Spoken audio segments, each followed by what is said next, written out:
Pronto, senhores. Então, agora a gente começa esse trem. Galera, como eu prometi, hoje a gente vai falar um pouquinho sobre o modelo cinético, cara, dos gases ideais. Era aquela história, né? O gás ideal, ele é um modelo que a gente cria para conseguir estudar os gases de uma maneira geral. Aí depois a gente vai aperfeiçoando ele e colocando elementos ali que tornam ele mais próximo do real. Só que a gente sabe que o gás, ele é um cara que ele é constituído de pequenas partes de matéria, que a gente chama de átomos e chama de moléculas. E é dali que vem o comportamento dos gases. Então, antes de mais nada, para a gente conseguir entender melhor um gás, a gente precisa olhar para dentro dele. E aí ter uma noção da estrutura microscópica do gás. E o que essa estrutura microscópica do gás, ela te dá com relação ao contexto como um todo, né? E é isso que a gente vai começar a trabalhar hoje. O que a gente vai fazer hoje, galera, é mais um superficial, tá? Vocês vão ver isso com muito mais ênfase quando vocês estudarem estatística, quando vocês estudarem termodinâmica, tá? Isso aqui, por enquanto, é só um apanhado bem mais geral, assim. Bom, deixa eu apresentar aqui minha telinha. Vamos lá.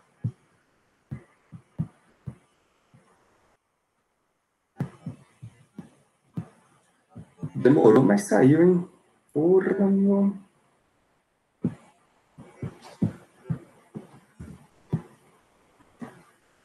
Então tá, então bora começar com o seguinte, galera. A gente sabe que o gás, uma das variáveis de estado do gás é o que a gente chama de pressão. Só que essa pressão, ela tem uma justificativa microscópica. Eu vou chamar isso aqui de pressão molecular.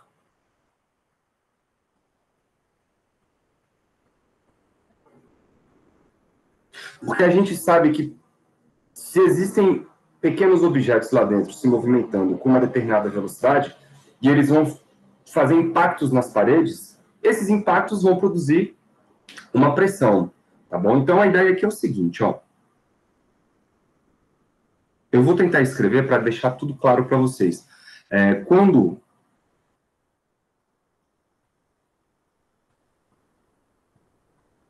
uma molécula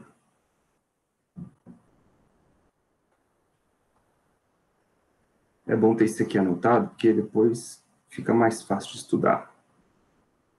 Quando uma molécula de um gás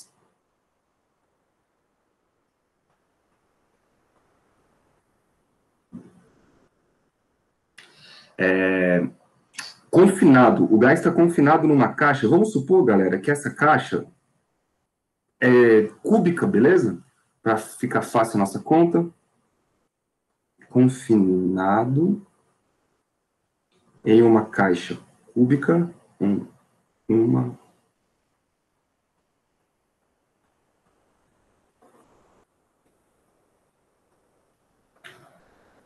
de lado L,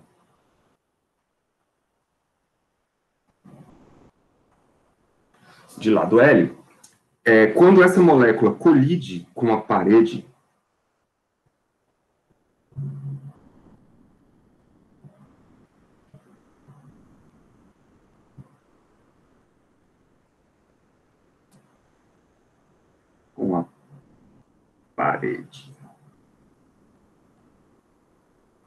vou colocar a parede lateral para a gente poder entender pelo menos o eixo X. Aí depois você pode repetir isso para as paredes de cima, as paredes, né, da frente e de trás. Quando isso acontece, galera, o que vai rolar? A molécula bate na parede e ela acaba retornando. A parede, senhores, ela é muito grande comparado com o tamanho da molécula. Isso quer dizer que o impacto que ele leva na parede, nós podemos fazer uma consideração de que rola ali uma colisão elástica. Ou seja, a molécula bate e volta com a mesma velocidade que ela tinha antes. Então, ela não consegue entregar para a parede uma quantidade de movimento, né? Porque ela está impactando ali num ambiente extremamente rígido e muito grande. Então, ela acaba voltando com a mesma velocidade. É claro que isso é uma aproximação, mas é uma aproximação muito boa, beleza? E isso não atrapalha as nossas deduções que vão vir daqui para frente. Então, colide com a parede lateral. Nesse caso, apenas, eu vou mostrar para vocês porque jazinho, apenas a componente X do momento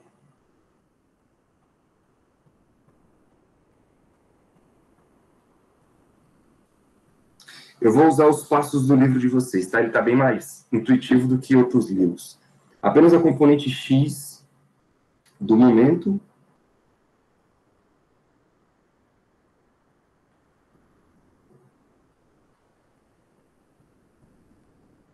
linear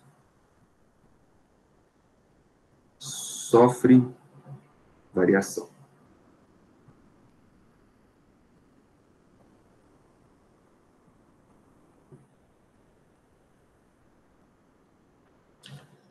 Beleza? Por quê? Porque, vamos lá, ó. Imaginem, galera, uma molécula... Cadê a figurinha? Aqui.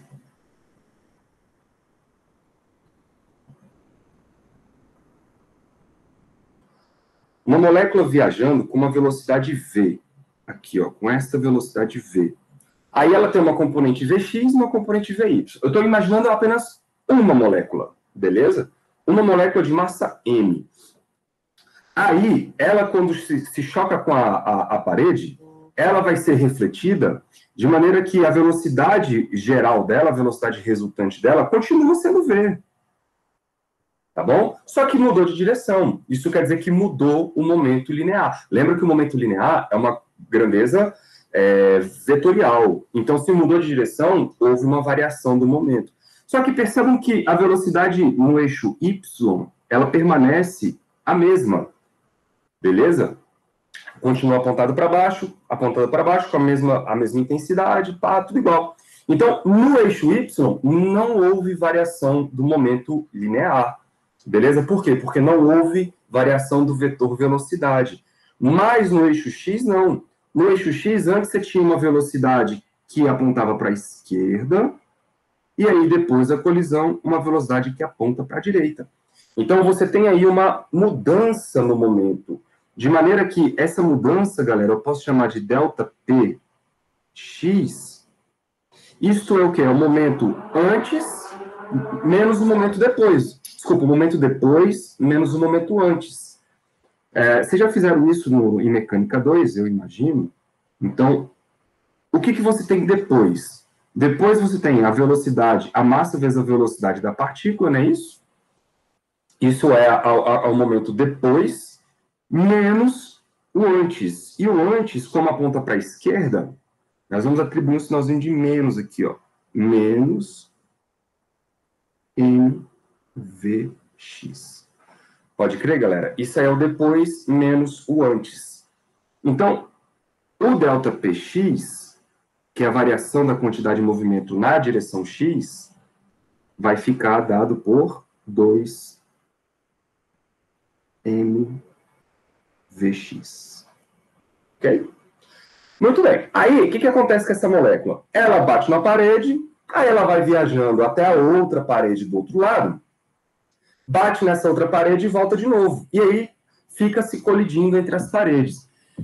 Perceba, galera, que se essa molécula bater em qualquer outra parede, seja nas paredes de cima, de baixo, ou das da frente e de trás, isso continua não altera a componente X da velocidade.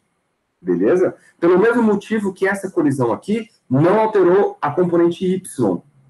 Então, a velocidade X dela continua sendo a mesma, mesmo que ela bate em cima ou bata dos lados, até atingir a outra parede do lado de lá. Tudo bem? Aí ela atinge a parede do outro lado de lá, a parede paralela, e retorna. Com isso, eu consigo calcular um tempo que a molécula demora para voltar para a primeira parede. Então, é isso que eu vou escrever aqui, ó. O tempo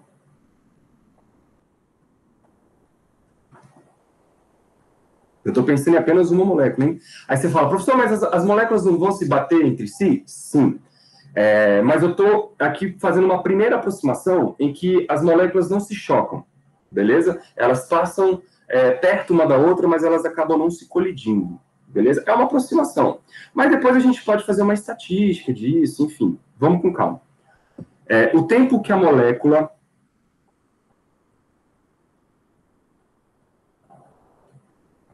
O tempo que a molécula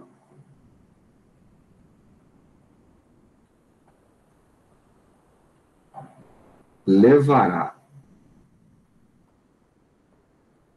para colidir novamente com a parede,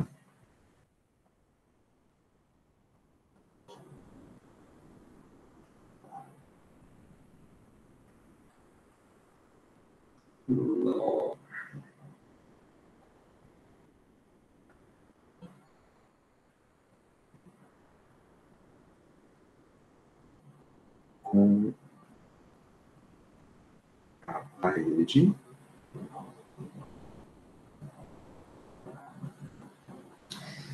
é como? Galera, a gente sabe que velocidade é ΔS sobre ΔT. Como a gente está mantendo aqui uma velocidade constante, né, na direção do eixo X, então a gente pode imaginar que a velocidade, o ΔT, na verdade, vai ser o ΔS dividido pela velocidade do eixo X. Tudo bem? Pensando que essa velocidade do eixo X ela se mantém pelo menos aproximadamente constante quando ela faz o trajeto. Então, percebam, como a caixa é cúbica de lado L, quando ela vai, ela percorre uma distância L, aí bate na parede, aí retorna para a primeira parede. Então, a distância total percorrida pela molécula, galera, é L mais L. Então, isso vai dar 2L sobre a velocidade no eixo X. Tudo bem? Esse, então, é o tempo gasto pela molécula para voltar para a primeira parede. Só que aí, se eu consigo descobrir a cada intervalo de tempo uma colisão nova na parede, então eu consigo saber quanto de momento linear está sendo transferido para a parede em um determinado intervalo de tempo. Ou seja, galera,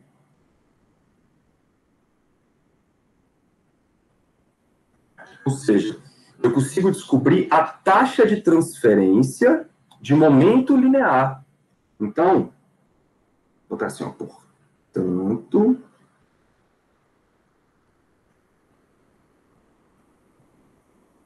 a taxa de transferência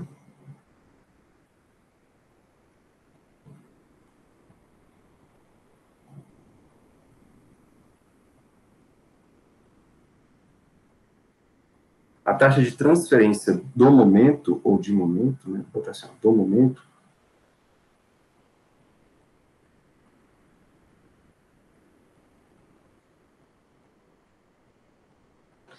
o que eu vou fazer? Eu vou dividir o quanto de momento está sendo transferido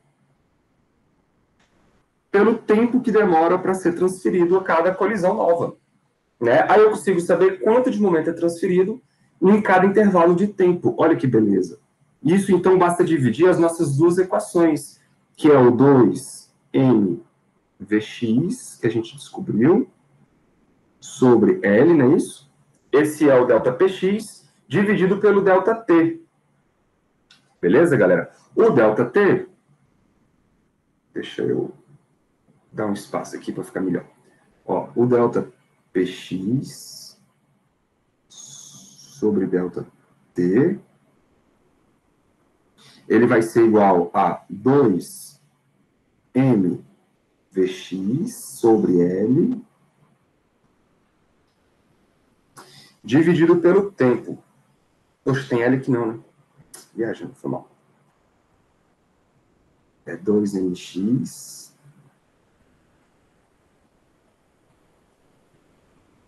sobre... Aí o tempo é 2L sobre Vx. Então fica 2L sobre Vx. Beleza? O Vx sobe. No que ele sobe, ele multiplica a velocidade O 2 corta com 2, e aí a gente fica com M Vx quadration sobre L. Beleza? O que é isso, galera? Isso nada mais é do que a taxa de transferência do momento. Ora, mas vocês sabem que isto nada mais é do que a segunda lei do senhor Newton. O senhor Newton, ele disse que a força aplicada nada mais é do que a taxa de transferência. Óbvio que essa taxa aí é uma taxa média, né? A gente está pegando várias colisões aí acontecendo por uma partícula na parede. Mas, de qualquer maneira, a gente pode imaginar que a força exercida pela molécula média, né, na parede, nada mais é do que, então, a massa da molécula vezes a velocidade que ela possui no eixo x ao quadrado sobre L. Tudo bem?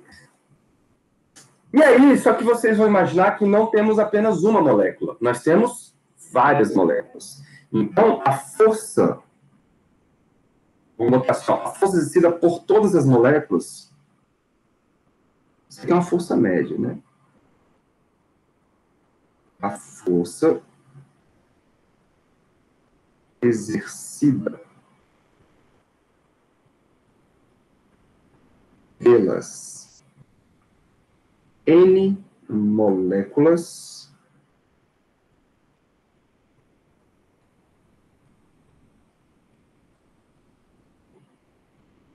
é dada pelo quê? Vou botar assim, ó, força total sobre uma das paredes, nada mais é então do que eu vou somar M sobre L vezes a velocidade x da molécula 1 ao quadrado, mais velocidade da molécula x, ou da molécula 2 ao quadrado, mais a molécula 3, molécula 4, molécula 5, até a última molécula. Beleza? Vx ao quadrado da molécula N. Estou somando todo mundo. E aí, eu já estou assumindo que as moléculas, obviamente, não vão ter a mesma velocidade, tá bom? Mas, o que acontece? Eu posso pensar que existe uma velocidade média dessas moléculas aí. Essa velocidade média, galera, percebam, não é a velocidade média de uma molécula. É a velocidade média de todas as moléculas. É como se eu somasse todas as velocidades de todas as moléculas e dividisse pelo N, que é o número de moléculas. Aí eu teria uma média. Só que vocês estão vendo que aí aparece uma velocidade quadrada. Então, eu vou considerar, ó, considerando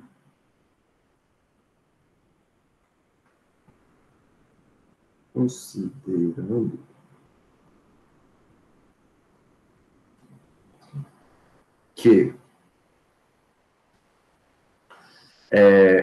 eu vou usar a notação que vocês vão se acostumando com ela daqui para frente, vocês vão usar muito essa notação depois, tá? A grandeza, quando você vem com dois... Como é que é o nome disso? Isso não é colchete. Esses dois sinais, assim, esqueci o nome desses dois sinais. Toda a grandeza que vem, galera, a sanduichada aí com esses dois sinais, acho que... Não é cat. Enfim, isso quer dizer que é uma média, tá? Então, eu estou chamando essa grandeza, essa notação aí, de média da velocidade ao quadrado, tá bom? Então, eu estou tomando a média. É como se eu somasse a velocidade média, a velocidade da partícula 1 ao quadrado, mais a velocidade da partícula 2 ao quadrado, mais a velocidade da partícula 3 ao quadrado.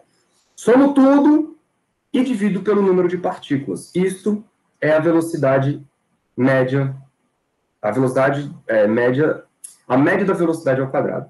Tomar cuidado com a ordem. Então vamos lá, considerando que Vx ao quadrado médio é a média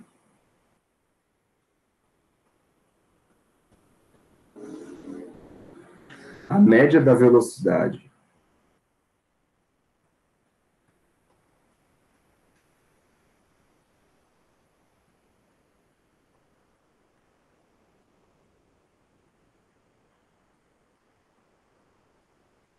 ao quadrado,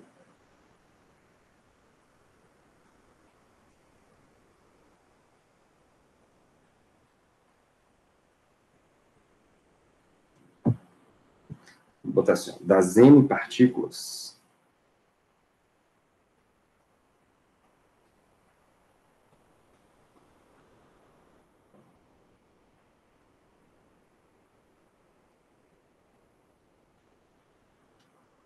temos o seguinte. Acho que alguém fez alguma pergunta aqui.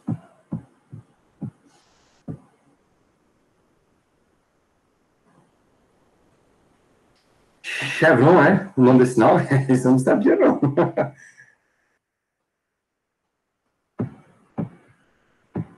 Isso é novidade. Então tá, galera, primeiro, ó, existe uma diferença muito grande entre você tirar a média de uma grandeza, por exemplo, da velocidade, e elevar ao quadrado essa média, entre você tirar a média da grandeza já ao quadrado. Tá? Existe uma diferença gigantesca nisso aí. Primeiro, se você pega velocidades, olha só, hein? Uma distribuição completamente aleatória de velocidades, se você olhar para a direção e o sentido, tem velocidade que é para a direita, tem velocidade que é para a esquerda, tem velocidade que é para cima, tem velocidade que é para baixo. É uma distribuição completamente aleatória. Isso quer dizer que você vai ter soma, se você for tirar a média da velocidade, você vai ter soma de valores positivos, por exemplo, mais 3, mais 2, menos 1, menos 3, mais 4. Imagina, cara, você somar isso de várias coisas que têm positivos e negativos aleatoriamente distribuídos. Geralmente, uma média desse tipo é zero. Tá bom? Quando você soma distribuições aleatórias, a média disso é zero. E se você levar zero ao quadrado, é zero. Agora, se você pegar os valores e elevar ao quadrado, olha só, eu vou levar isso aqui ao quadrado. Então, eu elevo ao quadrado antes de tirar a média, todos os números que eram negativos se tornam positivos. E isso quer dizer que a média não vai dar mais zero. Vai dar um número diferente de zero. Sacou? Então, esse cara aqui, ó, ele é diferente desse cara aqui. Tá bom? Por isso que é legal a gente definir a média da velocidade ao quadrado. Porque a gente tem a certeza de que isso não vai dar zero. Beleza? Muito bem. Então, se a gente fizer essa historinha da média, a gente pode escrever agora, galera, a média da força total exercida pelas moléculas na parede. Eu posso escrever isso, então, como sendo M sobre L vezes... Bom, vamos voltar lá para ver o que tinha, ó. Era M sobre L vezes a soma das velocidades ao quadrado. Só que agora eu vou considerar que existe uma média dessas velocidades, beleza? E aí, então, é como se cada partícula tivesse uma velocidade média, tá bom?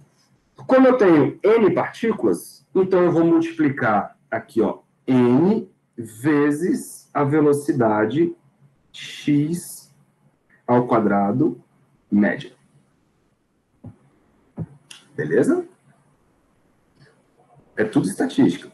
Aí eu vou fazer o seguinte, eu vou dividir essa equação agora, dividindo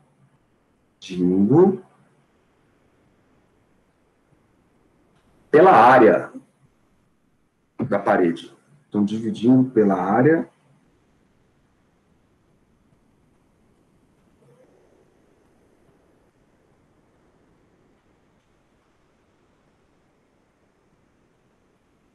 o que a gente vai encontrar, galera? Se eu dividir pela área, vai ficar assim, ó. A força média exercida pelas moléculas na parede, dividido pela área da parede, nada mais é do que Nzão, que é o número de moléculas, vezes esta velocidade aí, média, né, média da velocidade ao quadrado, dividido por L, eu vou dividir agora pela área da parede. Só que a área da parede é L ao quadrado. Todo mundo de acordo? Isso quer dizer que ali vai dar um L ao cubo, então a gente fica Nzão, velocidade no eixo x ao quadrado médio, sobre L3. E esse L3, vocês já sabem quem é. Esse L3 é o volume, beleza? E mais ainda, galera, mais ainda, Vocês sabem que o que é o Nzão? A gente pode escrever o Nzão em termos do número de mols, porque lembrem que trabalhar com mols é mais legal quando se trata de gases. Então, esse cara aqui, ó, Nzão, eu posso trocar como sendo o número de mols vezes a quantidade de molécula de cada mol. Tá bom? Então, vamos fazer essa troca aí e ver o que está acontecendo. Eu já vou trocar o L ao cubo pelo volume. E a gente pode escrever isso assim, ó. Força... Ah, já posso fazer o seguinte também, né? Ó. Vamos lá, com calma. Esse cara aqui é o volume da caixa.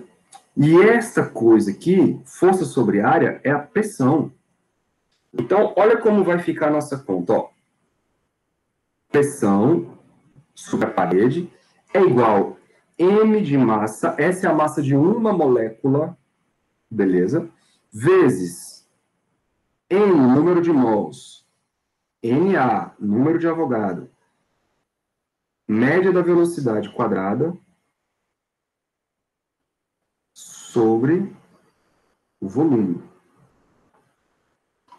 Beleza? Só que, como a massa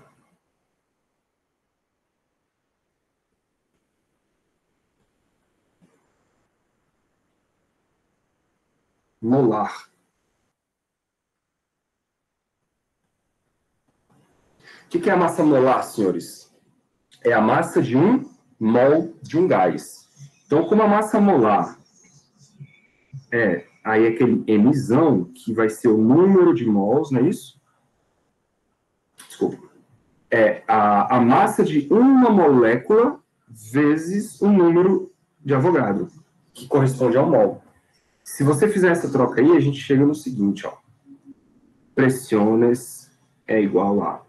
Tá vendo que aparece o Mzinho vezes o Na lá em cima? Então, eu vou trocar por Mzão. Vai ficar assim, né? Ó. Número de mols vezes a massa molar vezes a média da velocidade quadrada no eixo x dividido pelo volume. Agora sim, existe uma ideia que talvez pode ser muito abstrata, mas a ideia é a seguinte. Galera, nós temos uma caixa tridimensional, beleza?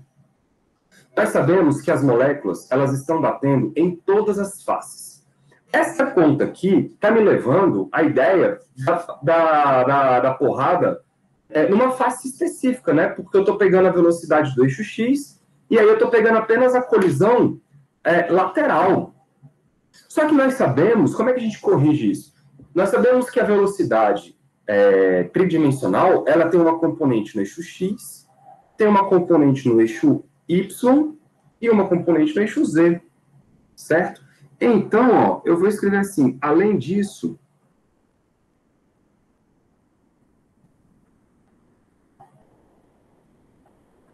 a gente sabe que a velocidade resultante dessas moléculas, né, é dado pelo teorema de Pitágoras em 3 dimensões, que é Vx ao quadrado, Vy ao quadrado, mais Dz ao quadrado. Né? Então, a velocidade tridimensional ela é a soma das componentes. Se eu quero um módulo, basta tirar a raiz quadrada desse negócio aí. Tá, só que nós estamos trabalhando com muitas moléculas e cada molécula tem uma velocidade diferente. O que eu vou fazer? Eu vou tirar a média. Então, se a gente tirar a média dessas velocidades, eu vou escrever aqui a velocidade quadrada média vai ser igual a velocidade no eixo x quadrado médio mais a velocidade no eixo y quadrado médio mais a velocidade no eixo z médio. Então, tudo isso, galera, é uma média né? Porque eu não consigo representar especificamente a velocidade de uma partícula, porque, são infinitas partículas praticamente, né? Então, eu estou tirando médias. Para quê? Para a gente conseguir tirar uma informação do todo. É por isso que a gente tira médias, né? A estatística, ela está aí para isso. Bom, só que aí a gente agora vai pensar numa coisa chamada, galera, que inclusive é conhecido depois como teorema de equipartição de energia. Olha só, vê se vocês concordam comigo. Existe algum motivo pelo qual as velocidades médias numa direção sejam maiores ou menores do que as velocidades médias em outra direção? Você tem uma caixa cúbica, beleza? Essa caixa cúbica, percebam que a gravidade, ela não vai agir nessa nossa... A gente não está levando em consideração a gravidade envolvendo nessas partículas. Então, a média com que as moléculas se mexem para a direita, ou para a esquerda, ou para cima, ou para baixo, a distribuição é igual. Não tem por que uma direção ser privilegiada em relação à outra. Tudo bem? Por quê? Porque a gente está lidando com espaço homogêneo, isotrópico, tudo bem? Tudo bonitinho. Em outras palavras, galera, o que eu estou dizendo é o seguinte, ó, a média das velocidades quadradas no eixo x tem que ser igual à média das velocidades quadradas do eixo y, que tem que ser igual à média das velocidades quadradas do eixo z. Beleza? Isso me dá uma equipartição de energia em todas as direções. Tudo bem? Então, se a gente substituir essa informação lá, ó, eu posso escrever que a velocidade quadrada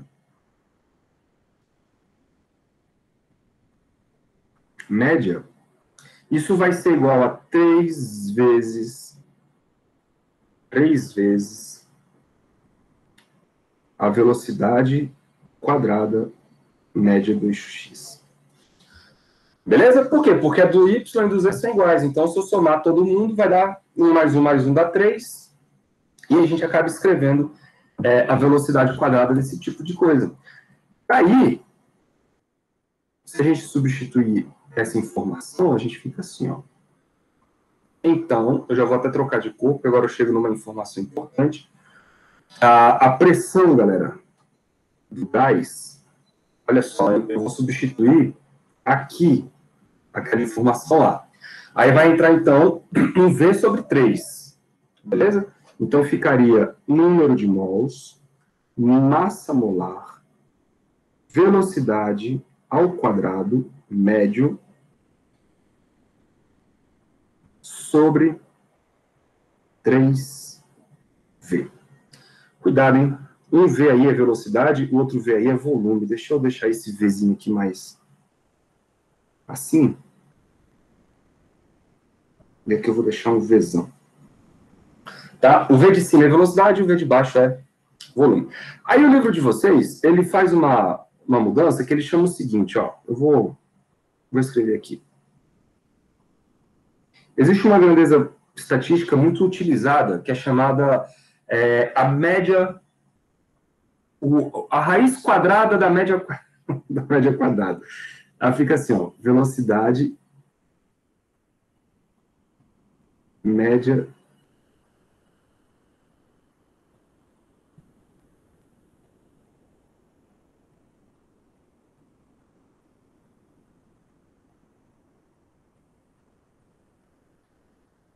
quadrática.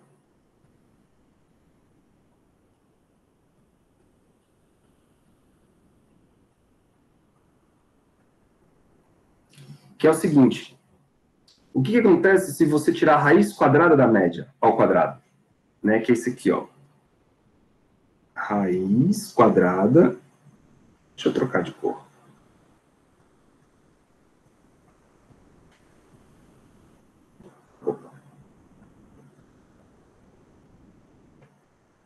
Raiz quadrada da média da velocidade quadrada. Isso vai te dar uma espécie, galera, de velocidade média. Só que percebam que dessa forma que está escrita aí, não é uma velocidade média com que a partícula viaja uma determinada distância. Não. Você está pegando a média da velocidade ao quadrado e depois tirando a raiz. O nome disso, isso aqui é muito utilizado em estatística, o nome disso é VRMS. Em inglês, galera, quer dizer Mean Square.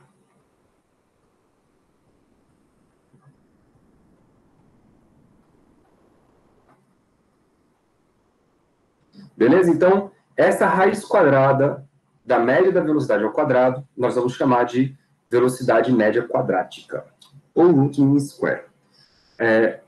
Beleza? Então, se você substituir isso lá, e ainda usando a relação dos gases ideais,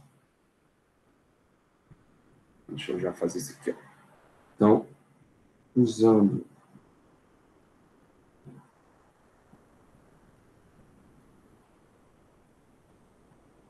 PV é igual a nRT,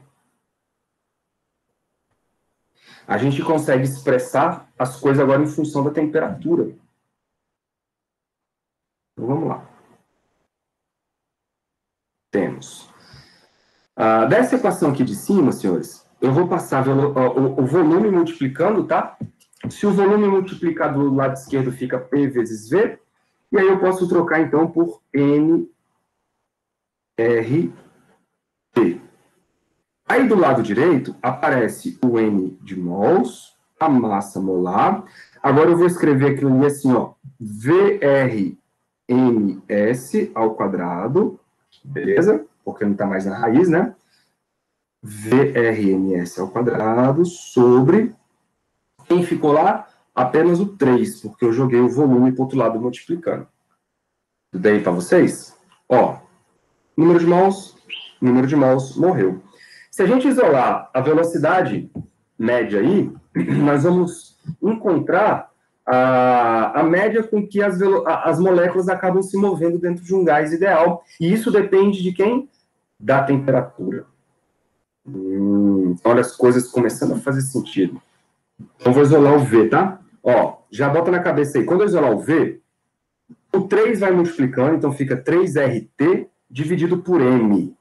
Então, fica 3RT sobre M, e eu vou passar a raiz quadrada.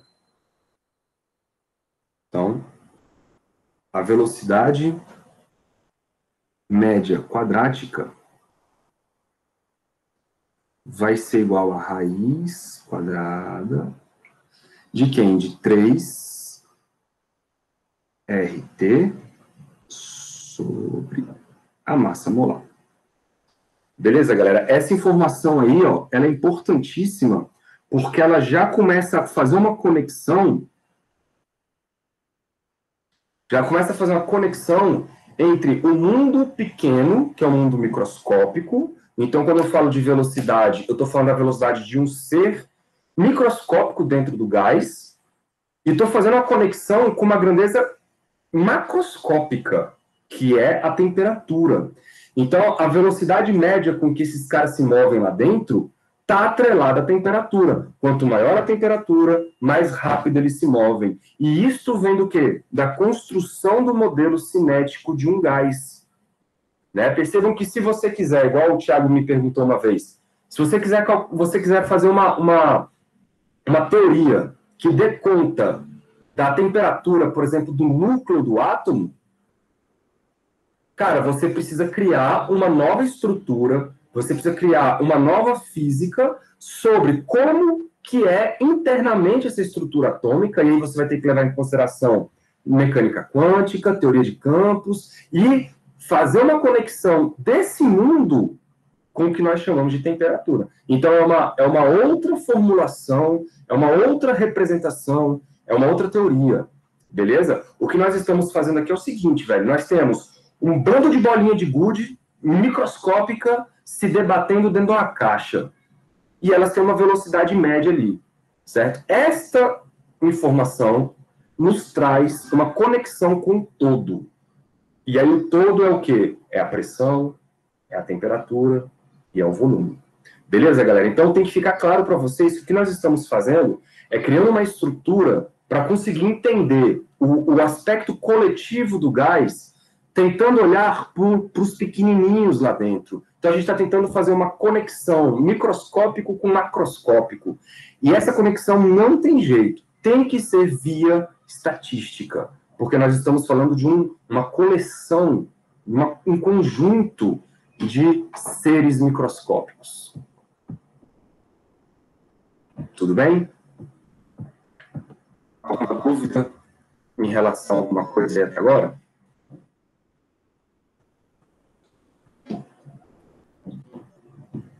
E aí?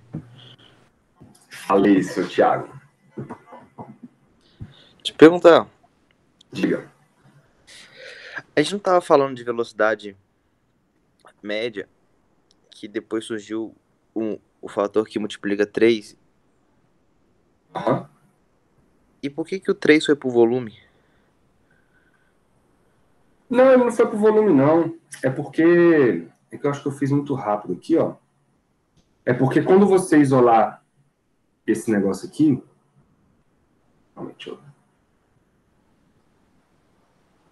Quando você isolar a média do Vx quadrado,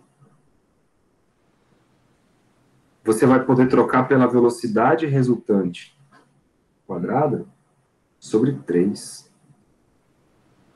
Aí, quando você substitui isso aqui dentro, ó, desse Vx aqui, aí surge um 3 dividindo o V. Aí, só que esse 3 dividindo, ele acaba multiplicando o volume. Então melhorou um pouquinho. Beleza? Ele aparece multiplicando o volume. É por isso que fica esse 3 aí. Mas ele não vem do volume, não. Ele vem da velocidade. Isso aqui. O do Pitágoras, como é que eu perdi um pouquinho ali? Esse aqui? É. Ah, não, vai ser tranquilo. É do cúbico, né? É.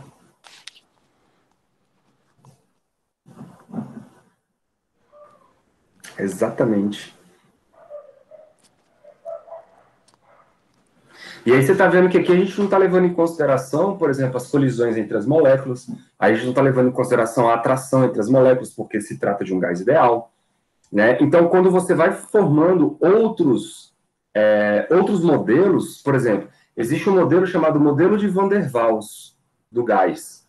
Esse modelo de Van der Waals, ele já leva em consideração, por exemplo, que os átomos, eles têm um tamanho específico. Aqui a gente nem está levando em consideração o tamanho deles, ou seja, eles ocupam um volume dentro do volume da caixa, né? Então isso aí já é levado em consideração. Além disso, pode existir atração, que inclusive depois a gente chama isso de atração de Van der Waals, ou, né, a força de Van der Waals entre as moléculas, e tudo isso interfere na sua estatística, na sua conta. Aí a equação desse gás, por exemplo, já não é mais PV igual a nRT. Existe um outro valor para o volume, um outro valor para a pressão, mas aí você tem que construir, né, o seu modelo, e aí depois que você constrói o seu modelo, você vai incorporando isso, e depois você faz uma formulação de como que você conecta o mundo dos pequenininhos com o mundo dos grandes. Beleza? A coisa não é tão simples assim.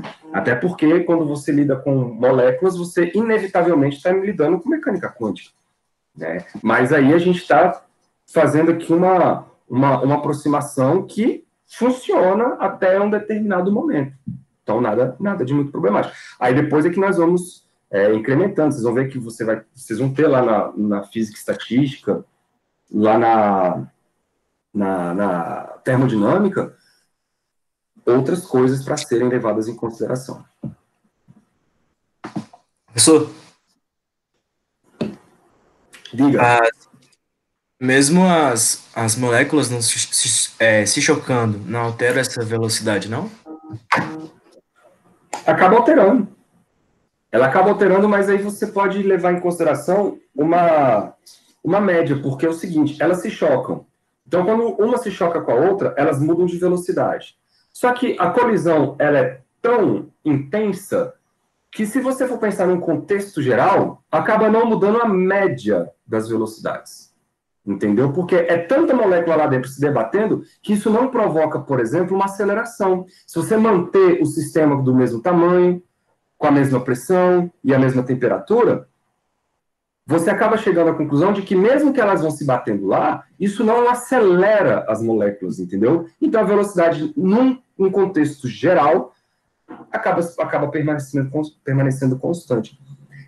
Inclusive, você pode até calcular, por exemplo, um caminho médio, que a gente vai fazer na próxima aula, é um caminho médio que a molécula leva até bater na próxima molécula.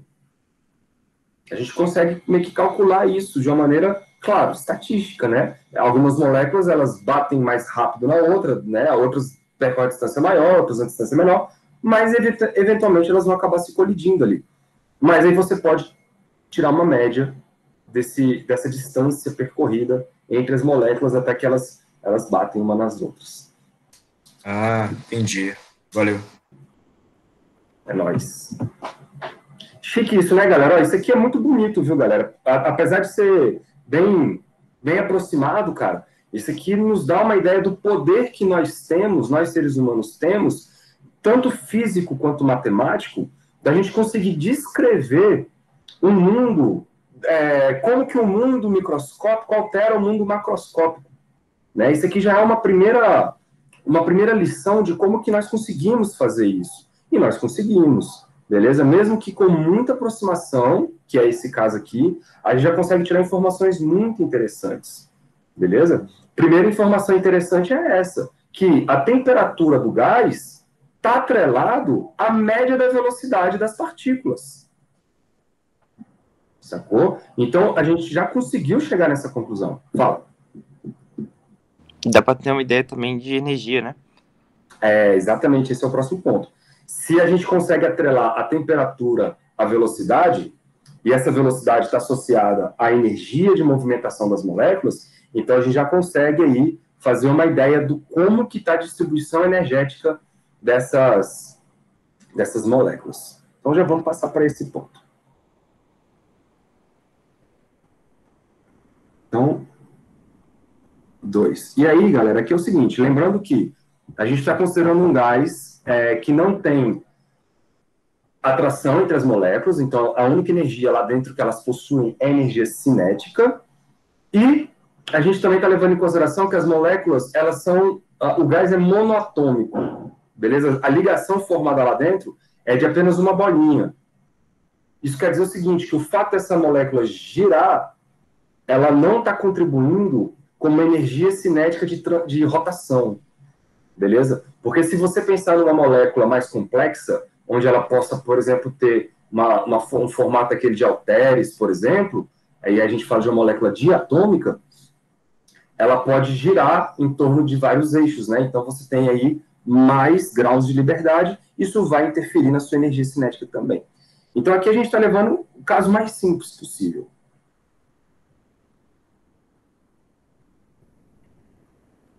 Depois a gente complica.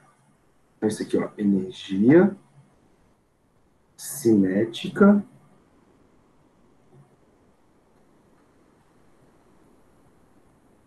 de translação.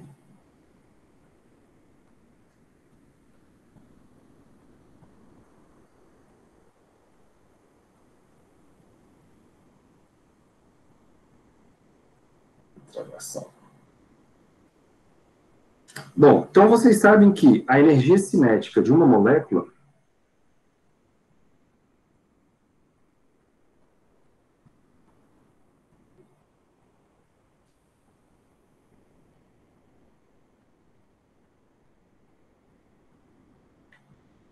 de uma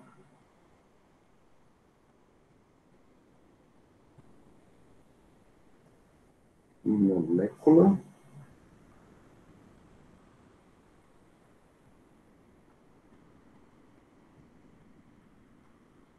é dada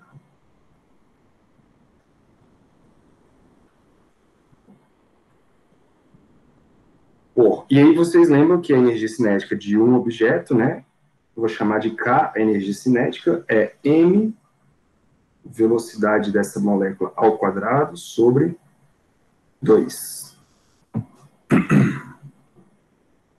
Beleza? Bom, se eu for tirar a média da energia cinética de cada molécula, então, por exemplo, eu somo a energia cinética da molécula 1, mais a energia cinética da molécula 2, mais a energia cinética da molécula 3, somo todas e divido pelo número de moléculas. Eu vou ter uma média da energia cinética. Tá bom? Então, assim,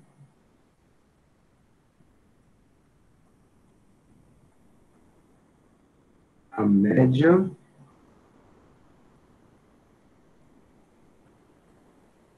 é. Então, eu vou usar de novo o chevron. O Felipe falou que é o nome. K é igual a... Galera, eu estou considerando um gás composto de um tipo de molécula só, tá? Todo mundo na mesma massa, então a massa é constante, a massa das moléculas não muda. O que vai mudar de molécula para molécula é a velocidade que ela possui. Né? Então a massa não entra na média, a massa é um número constante, então fica m. O 2 também não entra, né?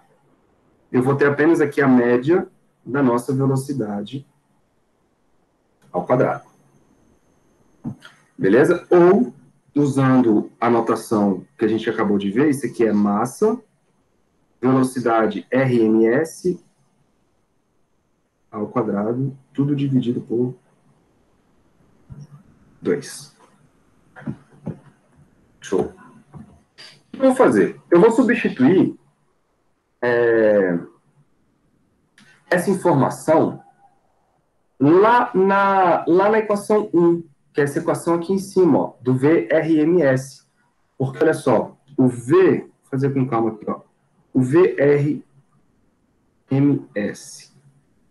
ao quadrado, isso é igual a 2 vezes a média da energia cinética, né? Não, vamos fazer melhor. Vamos fazer melhor. Eu vou substituir a equação 1 aqui dentro. É melhor. Então, ó, substituindo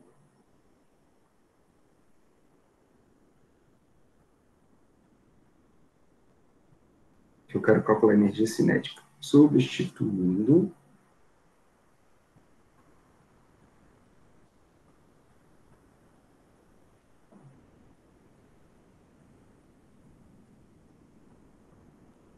a equação 1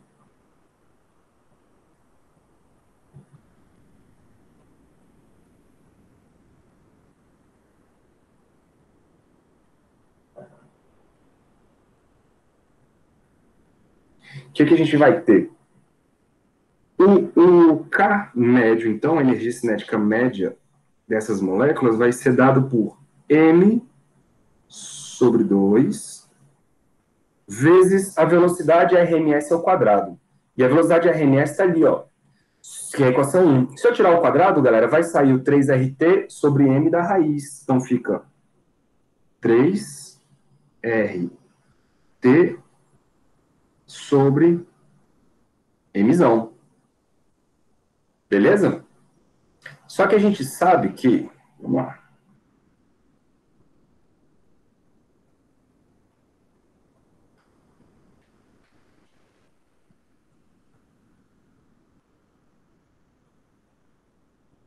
Ó, como a massa molar nada mais é do que a massa de cada molécula vezes o número de Avogadro, né? A gente vai poder fazer a seguinte troca, ó. Energia cinética média é igual. Lembra que aparece o emissão lá embaixo? Aqui, ó. Aparece o emissão lá embaixo. Eu vou trocar o emissão lá embaixo por esse negócio aí. Vai ficar 3RT 3RT sobre 2. Falta alguma coisa, né? Tem um M aqui ainda. Vai ficar M sobre 2. Aí aqui fica 3RT sobre, aí no lugar do Mzão vai entrar Mzinho, Na. Olha que coisa linda, galera. A massa vai mudar, então pouco importa a massa das moléculas. A nossa energia, deixa eu botar assim. A nossa energia cinética média, ela vai ser dada por 3 RT sobre 2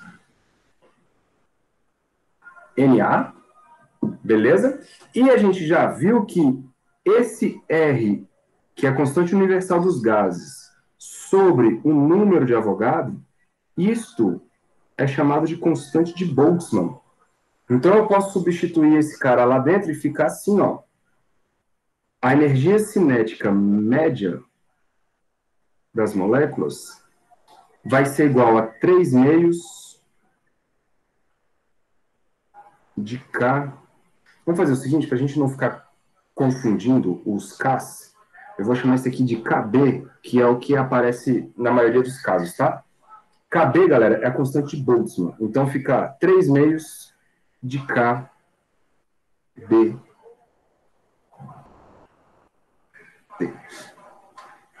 Então, de novo, o que aconteceu? A energia cinética média das moléculas depende exclusivamente da temperatura, galera. Vocês estão vendo que o 3, o 2 e o K são números, o KB, são números que não são alterados. Então, a energia cinética média dessas moléculas depende exclusivamente da temperatura. Não depende da pressão, olha só. Não depende do volume, não depende da massa com que as moléculas, né, são do tipo de molécula que está lá, depende única e exclusivamente da temperatura. Apesar de ter velocidades diferentes, né, se você muda a massa, você vai ter velocidade diferente, a energia cinética média dessas moléculas, ela é única e exclusivamente função da sua temperatura. Então, eu vou escrever isso aqui para vocês, ó.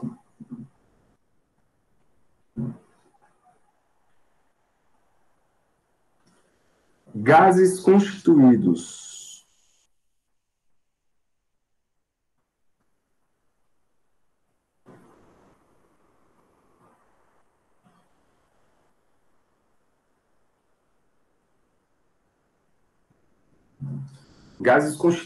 de moléculas diferentes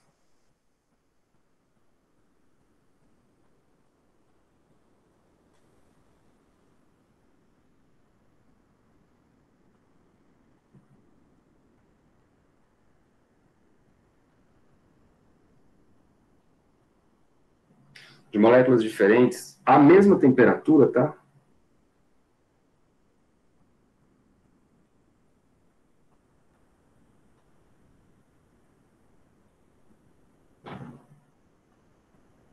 À mesma temperatura.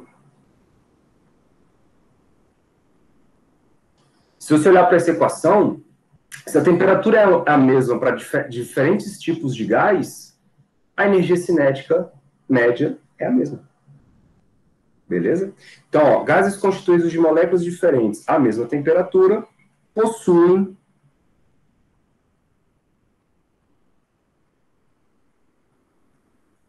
a mesma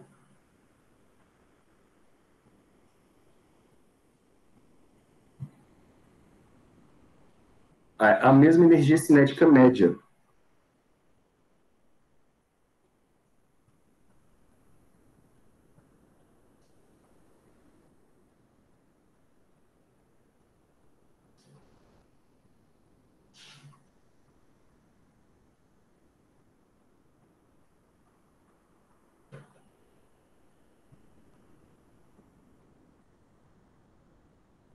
A mesma energia cinética média, porém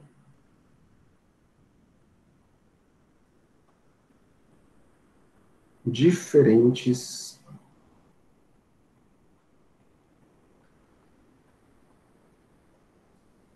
velocidades, vou botar assim, ó, velocidades médias quadráticas.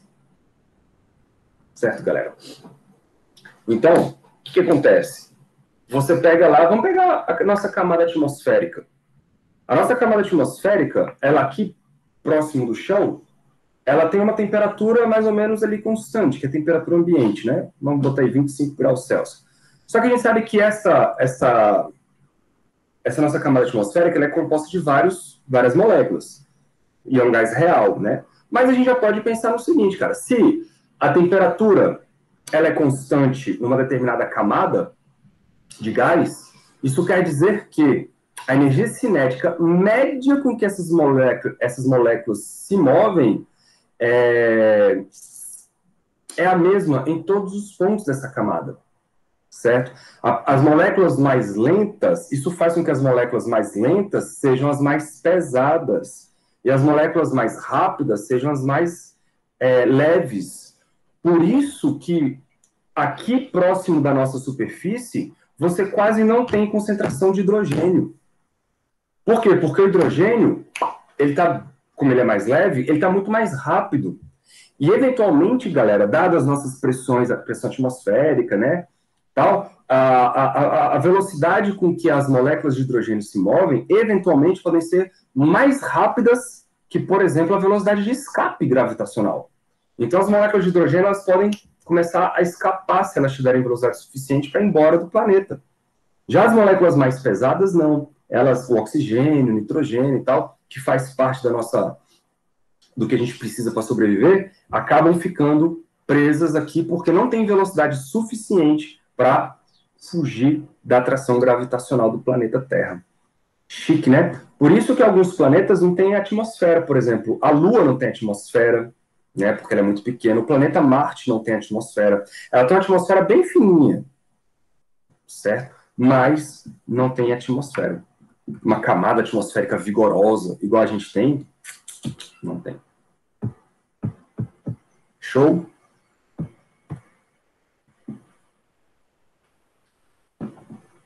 Beautiful, beautiful. Dúvidas?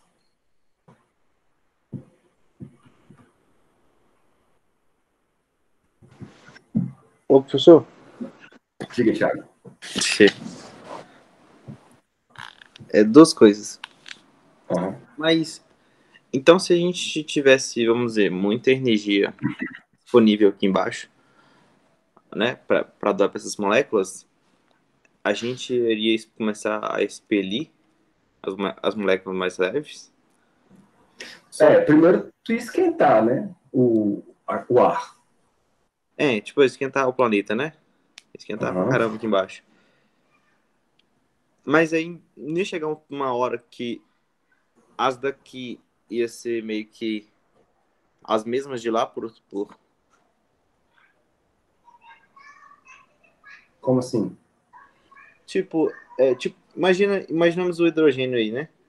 Ele escapa a tal temperatura que esteja aqui embaixo, né? Seja proporcional. Certo. Só que vai chegar uma hora que não vai ter mais hidrogênio. Certo. E aí o oxigênio que está aqui embaixo vai ter que ocupar lá, né? Porque o gás ocupa todo o volume que... Ou então a camada fica mais fina, né? Porque como a gente está lidando com a camada atmosférica nessa conversa, aí existe atração gravitacional que força as moléculas a ficarem próximas do chão. As mais leves é que acabam ficando mais distantes. Então, se as mais leves e que porventura são as mais rápidas vão embora, você vai diminuindo o tamanho da camada atmosférica. Mas também... Vai ficando mais fino. Mas aí fica mais suscetível também a elas subirem mais, porque aí a atração gravitacional tende a ser menor também.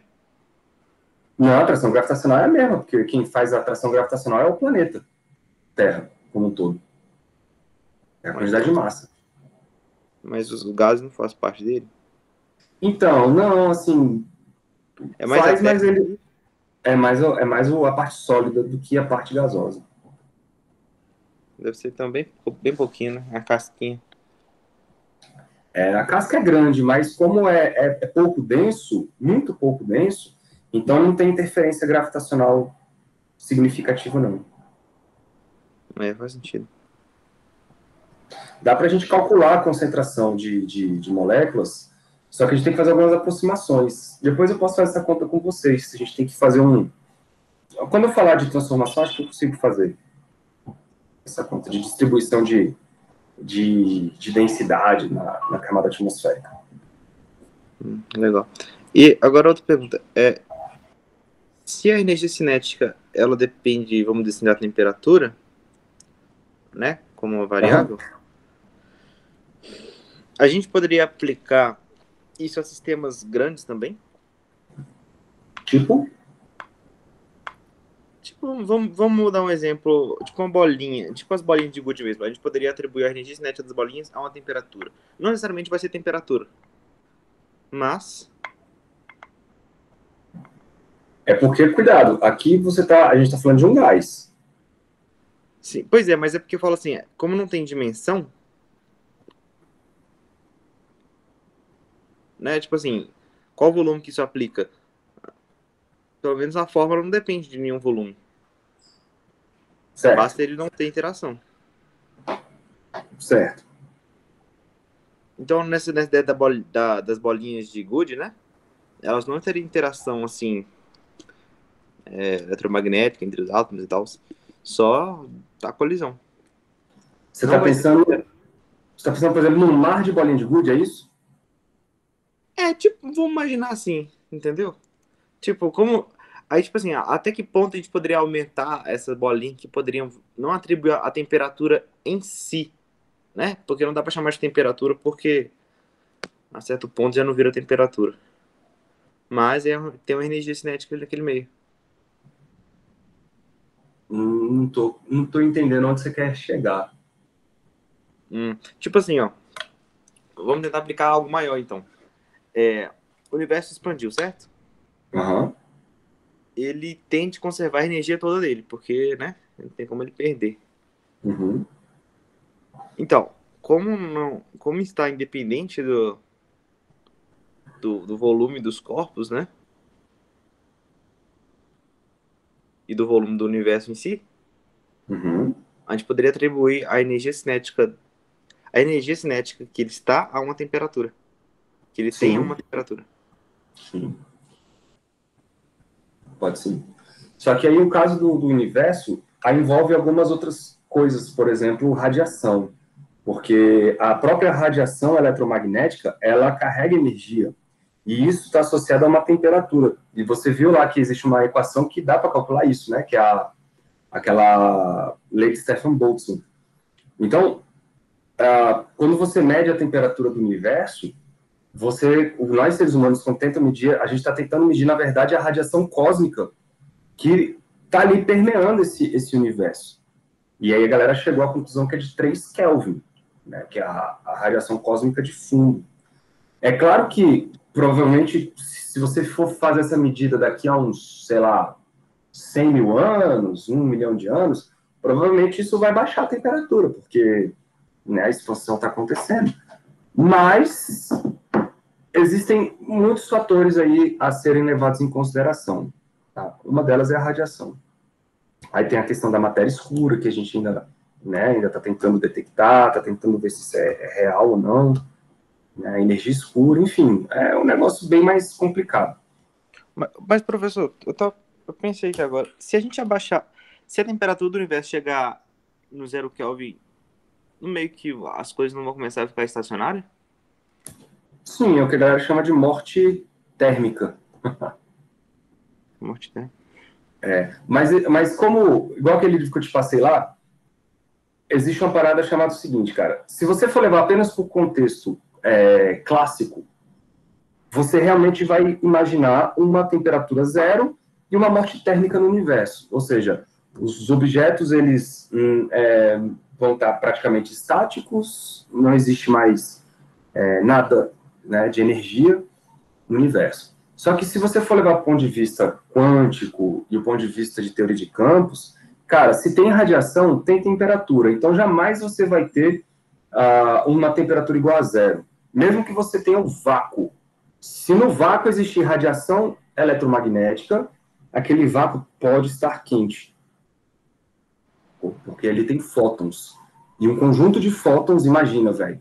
Se a gente está falando aqui, se um conjunto de moléculas produzem estatisticamente uma temperatura, eu tenho uma teoria que faz, que formaliza uma situação em que um conjunto de fótons também traz temperatura para o vácuo, sacou? Aí, mas é o que eu te falei, é uma outra estrutura, é uma outra teoria, é uma outra forma de ver as coisas. Entendi. Mas parte do mesmo quase princípio, né? Assim.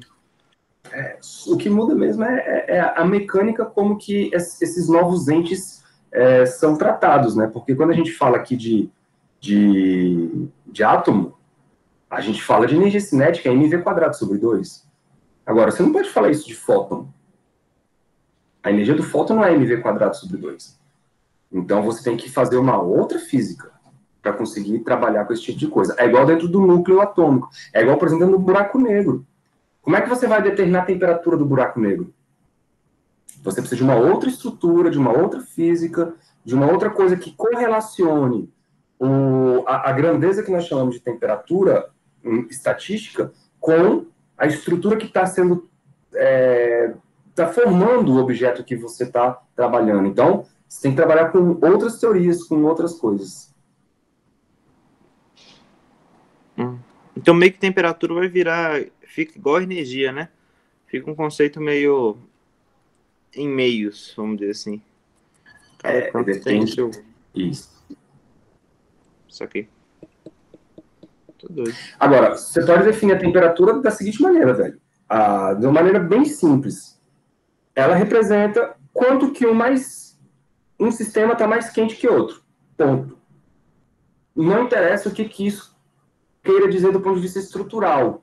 Né? Se você está falando de fótons, se está falando de átomos, se está falando de buraco negro, pouco importa. O mais quente sempre libera energia para o mais frio de maneira espontânea. Então, a temperatura ela é um número, dependendo de como que você formalize, estruture e represente isso na sua teoria física, é um número que vai dizer para você quanto que um corpo tem mais capacidade de liberar calor para o outro mais frio. Pronto. Sacou? Aí isso aí é universal. Agora, como que você vai calcular a temperatura e representar a temperatura, aí depende da estrutura do seu sistema. Se é um átomo, se é um buraco negro, se é um conjunto de fótons, né? Aí depende. Gostei. Oi? Gostei, legal. Muito doido. Legal, né? Muito doido, é isso, muito doido. E é daí que vem aquela teoria quântica de campos térmicos que eu estava te falando aquele dia. É uma forma de você tentar estabelecer uma ideia de temperatura para os pequenos, né? E aí é uma outra estrutura, diferente disso aqui. Beleza. Vou ver lá de novo. Mas é o que eu te falei, ali tem um nível de matemática que você não viu ainda. Então, por isso que eu falei, vai com calma. Se você quiser ir aprendendo outras coisas antes, né, por fora, eu aconselho. Eu percebo isso. Eu percebo isso quando eu vou ler alguma coisa. As coisas não encaixam por enquanto. Mas é só ter calma. O que não pode é ter angústia. A angústia é uma desgraça, porque você acaba querendo abraçar as coisas de uma vez, querendo entender tudo de uma vez, cara. E isso não é possível, né? A gente não é uma máquina. A gente tem que ir aprendendo devagarzinho e subindo o degrau. Até um dia que você fala assim, porra, aprendi isso tudo, cara.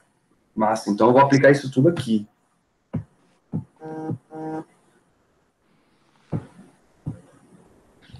Legal, né? Acho que o Pedro fez uma pergunta aqui. Então, dessa forma que vem a definição de temperatura, sim. Na verdade, a definição, você pode pensar na definição, mas aqui é legal que ela faz aqui uma conexão, cara, entre o mundo macroscópico e o mundo microscópico. A temperatura é uma definição macroscópica, mas a energia cinética das moléculas é uma definição microscópica. Aí eles se conectam. E quem faz essa conexão? A constante de Boltzmann. Assim como vocês vão ver, por exemplo, quando vocês estudarem energia lá da física quântica, a energia de um fóton é dada por isso aqui.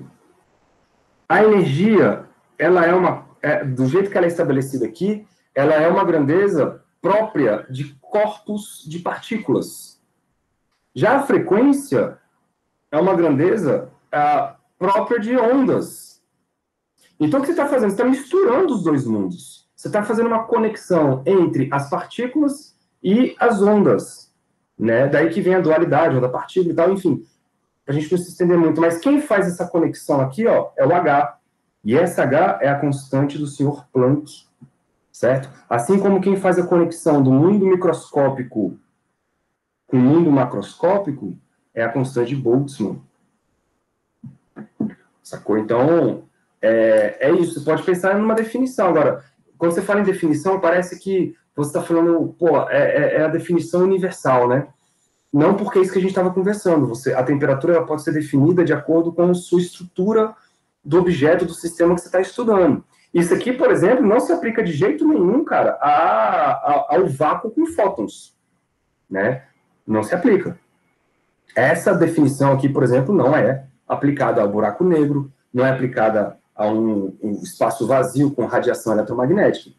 Mas isso não quer dizer que não exista temperatura lá.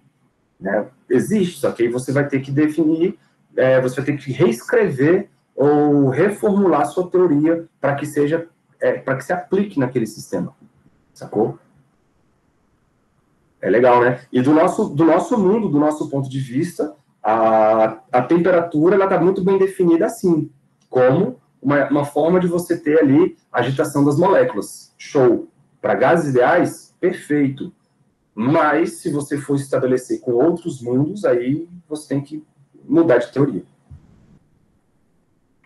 Doido, né, cara? É por isso que o homem não para, velho. O conhecimento não para. Até hoje as pessoas estão estudando essas representações, a forma de enxergar as coisas, porque a natureza ela se mostra muito mais atraente do que a gente enxerga com os nossos próprios olhos, né? E o nosso mundo aqui, ele é um mundo que ele é muito mecânico, ele é muito... como é que eu posso falar? Ele é um mundo clássico, então a gente consegue fazer algumas conexões. E isso já está muito bem feito. Desde o século XVIII, século XIX, cara, a física clássica, ela dominou tudo. Só que quando você vai para ambientes com outras fronteiras, né, tanto de tamanho quanto de velocidade, aí você tem que mudar um pouco a forma de estudar a natureza. Daí que vem outras teorias. Então não para nunca. Chique, né?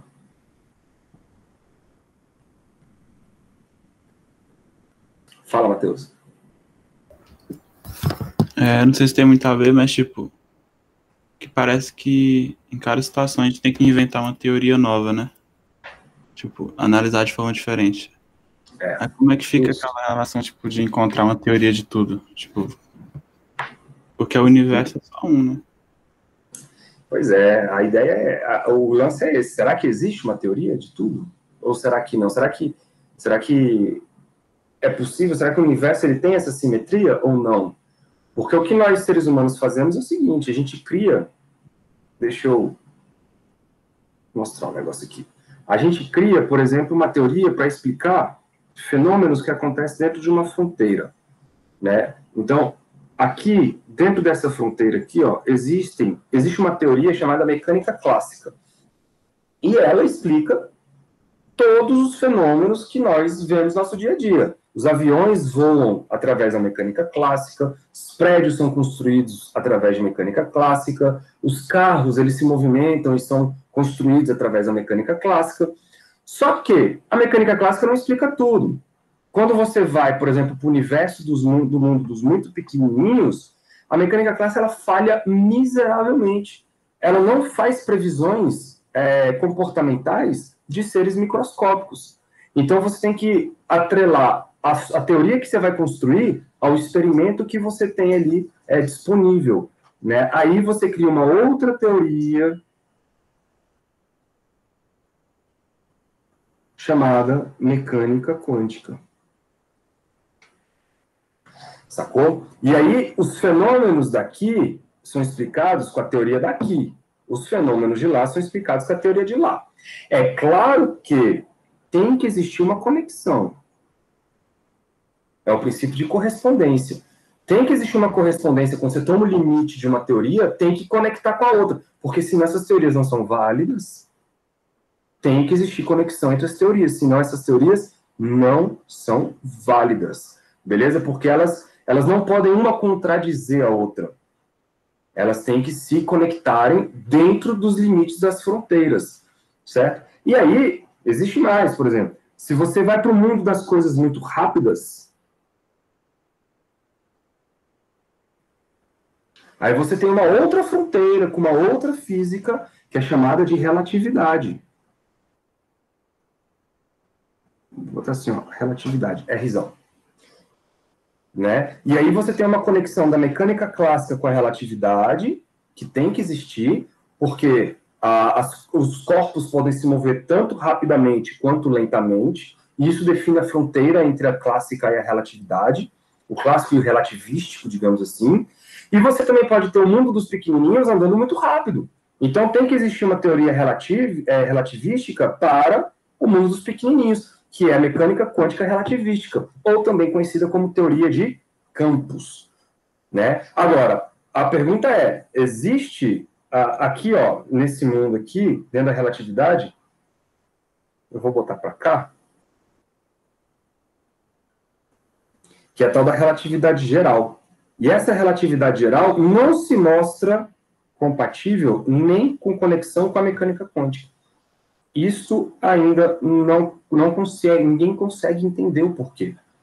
Não conseguem conectar. Então, será que a gravidade, né, a relatividade geral, ela tá incompleta? Ou será que a natureza da gravidade ela é tal que a gente não consegue ainda perceber os nuances verdadeiros dela? Enfim, perguntas no ar. Será que realmente existe uma teoria que englobe tudo, uma teoria de tudo? A galera tá aí, tá trabalhando para isso, né? O ser humano, ele tenta entender. Mas se você for pensar bem que lá no século XVIII só existia isso aqui, ó. Aí no século XX nasceu isto e nasceu isto, a gente ainda tá, cara, engatinhando. A gente ainda tá atrás de coisas. E a gente vai descobrindo aos pouquinhos, né? A gente vai descobrindo. Chique, né? Muito legal, massa demais. Eu fico viajando nesse assunto. É por isso que você tem que entender o seguinte: existem as físicas de fronteira.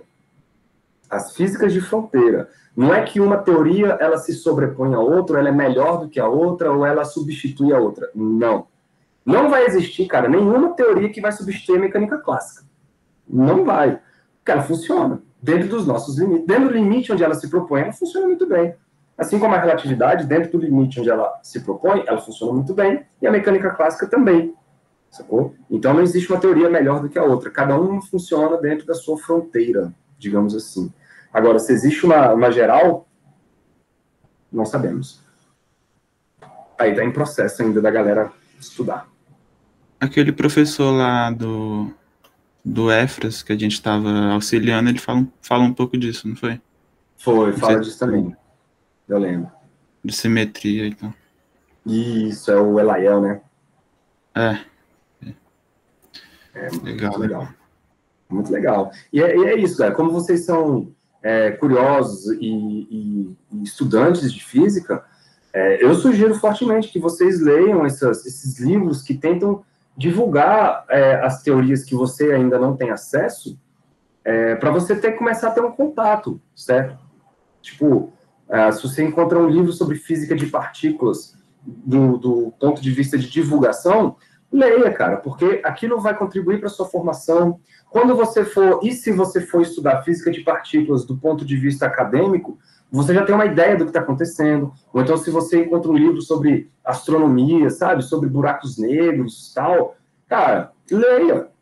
Mal não vai fazer. E você vai saciar um pouco a sua curiosidade sobre alguns contextos.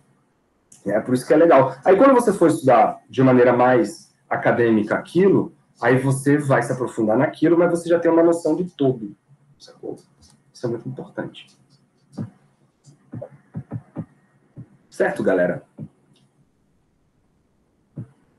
Pode parar a gravação aqui? Ainda estamos gravando, cara.